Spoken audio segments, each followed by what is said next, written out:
கரூர் சம்பவத்தை நான் எல்லா சேனல்லையும் குறிப்பிட்டு பேசுறப்ப தமிழகத்தில் நடந்த ஜாலியன் வாலாபாக் அப்படின்னு குறிப்பிட்டு சொல்லுவேன். அது ஒரு துன்பியல் சம்பவம். ஒரு 20-25 வருஷத்துக்கு முன்னாடி யாழ்ப்பாணத்துல உட்கார்ந்துட்டு ஒருத்தர் பேட்டி கொடுக்குறப்ப இந்த வார்த்தையை பயன்படுத்தினாரு. அந்த மாதிரி ஒரு துன்பியல் சம்பவம். ஆனா அதுல என்ன அப்படின்னு பாத்தீங்கன்னா 90% பேர் ஒரு பக்கமா சார்ந்துக்கிட்டு அரசாங்கத்துக்கு இதுல என்னங்க தப்பு இருக்குது, அரசாங்கத்து மேல இருந்து தப்பு இல்லைங்க, முழு தவறும் விஜய் தாங்க காரணம், அரசாங்கம் போதுமான பாதுகாப்பு எல்லாம் கொடுத்துச்சு அப்படின்னு அரசியல் விமர்சகர் மூத்த பத்திரிகையாளர் நியாயத்துக்கு ஒரு பக்கமா பேசுறாங்களே.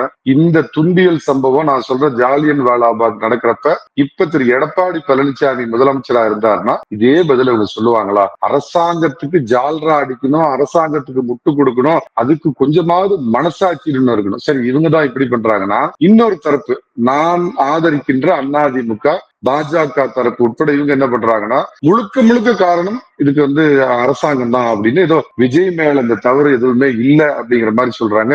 Which is very unfortunate. பாஜக ஒரு பொறுப்புள்ள தேசியத்தை முன்னிறுத்தக்கூடிய கட்சி, தேசியத்தை உள்ளடக்கிய மாநில நலனை முன்னிறுத்தக்கூடிய கட்சி அதிமுகங்கிறப்ப எனக்கு என்ன ஆரம்பத்துல இருந்து வருத்தம் தான், 2 பக்கம் இருக்கிற தவறையும் 2 பேர் சுட்டி காமிச்சிருக்கணும். இந்த 41 பேர் இறந்து போன இந்த ஜாலியன் வாலாபாக் படுகொலைக்கு விஜய் எந்த அளவுக்கு காரணமோ அதே அளவுக்கு அரசாங்கமும் காரணம் அப்படின்னு ஏன் பாஜகவும் அதிமுகவும் சுட்டி காட்டல